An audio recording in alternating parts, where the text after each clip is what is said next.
Good morning, class. This is the next topic in continuation with the other.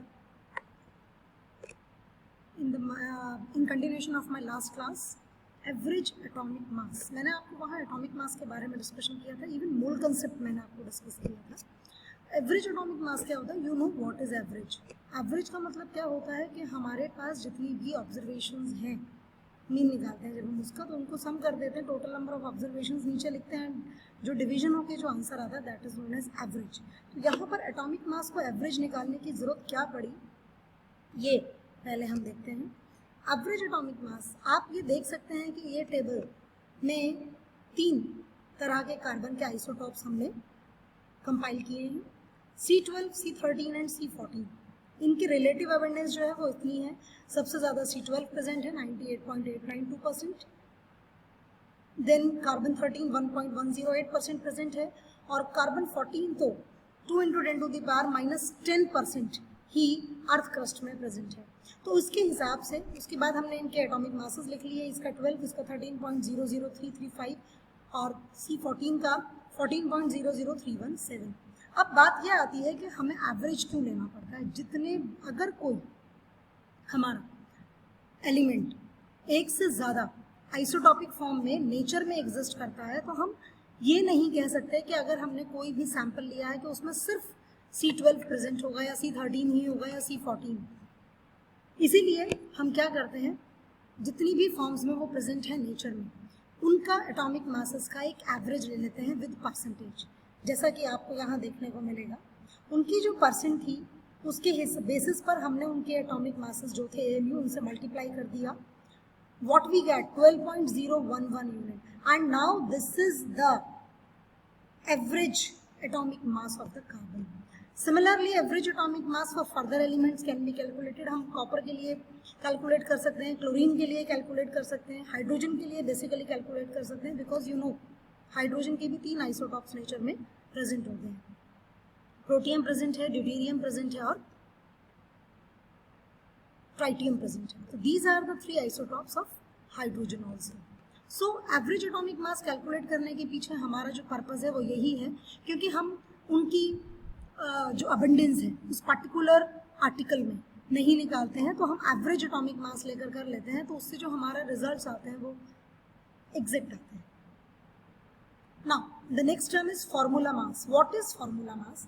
हमारे कुछ compounds ऐसे हैं जिनका फॉर्मूला तो कुछ और है, लेकिन जब वो मोल्टन स्टेट में या लिक्विड स्टेट में या कह लीजिए आप इलेक्ट्रोलाइटिक स्टेट में आते हैं, तो उनका फॉर्मूला चेंज हो जाता है. अब जैसे NaCl को ही आप ले लीजिए. NaCl जो है वो NaCl दिख रहा है, इस हिसाब से हमें लगता है कि एक Na होगा एक Cl होगा और उस बेसिस पर ये कंपाउंड बन जाएगा, बट ऐसा नहीं होता. If you will go through the geometry of NaCl crystal, you will find that 6 Na positive is surrounded by 1 Na positive is surrounded by 6 Cl negative and 1 Cl negative is surrounded by 6 Na positive. मतलब क्या हुआ, एक Na positive की चारों तरफ 6 chlorine के ions लगे हैं और एक क्लोरीन के आयन के चारों तरफ 6 सोडियम के आयन्स लगे हैं. तो फॉर्मूला जो हमें दिख रहा है NaCl, एक्चुअली वो नहीं है. इसमें जो इसकी ज्योमेट्री है दैट इज समवॉट डिफरेंट. तो इस तरह की जो हमारे कंपाउंड्स हैं जिनका फॉर्मूला नॉर्मल हमें लगता है लेकिन उनका अरेंजमेंट डिफरेंट है, उस कंपाउंड के केस में हम फार्मूला मास बेसिकली कैलकुलेट करते हैं. इसमें भी एग्जांपल देकर एक्सप्लेन किया गया है कि some substances such as sodium chloride do not contain discrete molecule as their constituent units. बिल्कुल, in such compounds positive and negative entities arrange.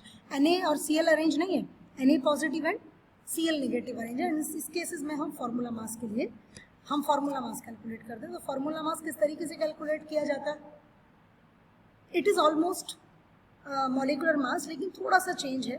हम बेसिकली फॉर्मूले पर जाकर उसका जो फॉर्मूला है उसकी एंटाइटी का, उसके बेसिस पर हम इसको कैलकुलेट करते हैं. You can see here the formula mass of sodium chloride is this, Na positive and Cl negative, और उसके बाद हम उसका एटॉमिक मास कैलकुलेट करेंगे. Calculate the molecular mass of glucose. अब मॉलिकुलर मास क्या होता है आपको पता है, ये आप लोगों ने 9th क्लास में भी किया है। एक मॉलिक्यूल है, उसके कितने नंबर ऑफ एटम्स उसमें यूज हुए और उसका एक एटम का कितना मास है, you simply find it out and add them, you will get the answer. Mole concept मैं आपको पहले ही डिस्कस कर चुकी हूँ, पूरा वीडियो मैंने मोल कंसेप्ट कर दिया था।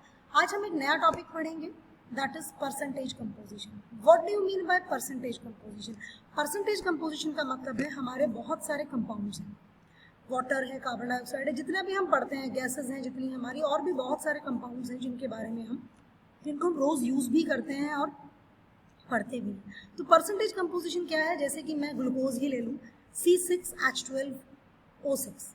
इस केस में कार्बन का कितना परसेंट है, हाइड्रोजन का कितना परसेंट है और ऑक्सीजन का कितना परसेंट है, that is basically percentage composition.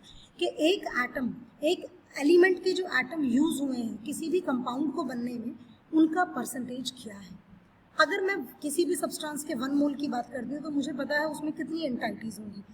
Naturally Avogadro number के बराबर entities, whether atoms, whether molecules, whether ions present होंगे। लेकिन परसेंटेज कंपोजिशन हम यहाँ पर पढ़ेंगे और इस पर बेस्ड न्यूमेरिकल्स भी करेंगे। और बेसिकली ये जो पार्ट है दिस इज वेरी इंपॉर्टेंट, क्योंकि पेपर में 3 नंबर का जो न्यूमेरिकल है वो सीधा इस टॉपिक से आता है, परसेंटेज कंपोजिशन। तो लेट्स स्टार्ट दिस टॉपिक। हम इसको किस तरीके से डील करेंगे, देखिए यहाँ पर हमने वाटर का परसेंट लिया है। हमने वाटर का फॉर्मूला हमें पता है क्या होता है, दैट इज H2O।